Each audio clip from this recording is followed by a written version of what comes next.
Praise the Lord. எல்லாம் சந்தோஷமாக இருக்கீங்களா? பிரியமானவர்களே, இன்றைக்கும் வேதத்திலிருந்து ஒரு வசனத்தை நம்ம தியானிப்போம். சங்கீத புஸ்தகம் 65வது சங்கீதம் 2வது வசனம் இப்படியாய் சொல்கிறது: ஜெபத்தை கேட்கிறவரே மாம்சமான யாவரும் உம்மிடத்தில் வருவார்கள். நம்முடைய தேவன் ஜெபத்தை கேட்கிற தேவனாய் இருக்கிறார். இன்றைக்கும் உங்கள் விண்ணப்பம் என்ன, உங்கள் தேவைகள் என்ன, உங்கள் வாஞ்சைகள் என்ன, எல்லாவற்றையும் நீங்கள் சோத்திரத்தோடு கூட ஆண்டவர் சமூகத்தில் நீங்கள் சொல்லும்போது ஆண்டவர் உங்கள் ஜெபத்திற்கு பதில் தர தேவனாய் இருக்கிறார். ஒருவேளை நீங்கள் நினைக்கலாம், சிஸ்டர், பெரிய பெரிய பாஸ்டர்ஸ்லாம் பண்ணாதான் இந்த ஜெபம் கேட்கப்படுமா அப்படின்னு சொல்லி கேட்குறீங்களா? பிரியமானவர்களே, ஆண்டவர் மாம்சமான யாவரும் அவரிடத்தில் வர வேண்டும் என்று தான் எதிர்பார்த்து கொண்டிருக்கிறார்.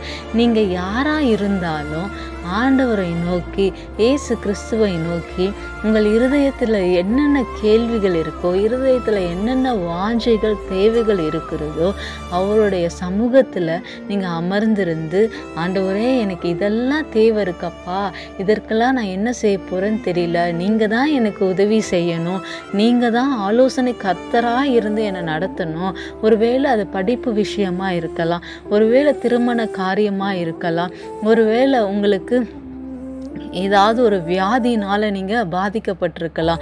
எதுவாக இருந்தாலும் அவருடைய சமூகத்தில் நீங்கள் உங்களுடைய இருதயத்தை ஊற்றும்போது அவர் நிச்சயமாகவே அவர் பதில் தருகிற தேவனாய் இருக்கிறார்.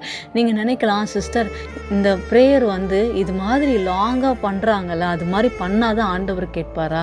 இல்லை பிரியமானவர்களே, உங்களுடைய இருதயத்தில் என்ன கேள்விகள், ஒரு நண்பன் கிட்ட நீங்கள் சொல்வது போல், ஒரு தகப்பன் கிட்ட நீங்கள் சொல்வது போல ஆண்டவர் சமூகத்தில் நீங்கள் ஆண்டவரோடு கூட எப்படி நீங்கள் ஒரு நண்பர்கிட்ட பேசுகிறீங்களோ அதே போல் நீங்கள் சொல்லும்போது ஆண்டவர் அந்த ஜெபத்திற்கு பதில் தர வல்லமை உள்ள தேவனாய் இருக்கிறார். அதனால் எப்பொழுதுமே நீங்கள் எந்த காரியமாக இருந்தாலும் மனுஷர்கிட்ட போய் நீங்கள் சொல்வதற்கு முன்பாக ஆண்டவர் சமூகத்தில் காத்திருந்து உங்கள் பாரங்கள், கவலைகள், தேவைகள் எல்லாவற்றையும் நீங்கள் சொல்லும்போது ஆண்டவர் அந்த ஜெபத்திற்கு பதில் தர தேவனாய் இருக்கிறார். ஓகேவாங்க, சரியாங்க. இனிமே நம்ம என்ன பண்ணணும், நமக்கு ஏதாவது ஒரு கஷ்டம் வந்துச்சுன்னா நம்ம யார்கிட்ட போகணும்?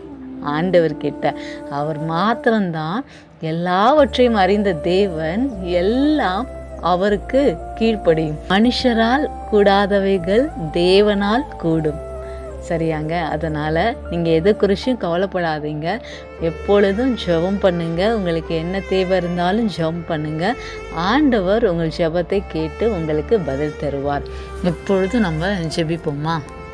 அன்பின் ஆண்டவரே, தகப்பனே, இன்றைக்கும் தகப்பனே, இந்த யூடியூப் சேனல் மூலமாக இணைந்து ஜெபிக்கிற ஒவ்வொரு பிள்ளைகளும் ஆசீர்வதிங்க அப்பா.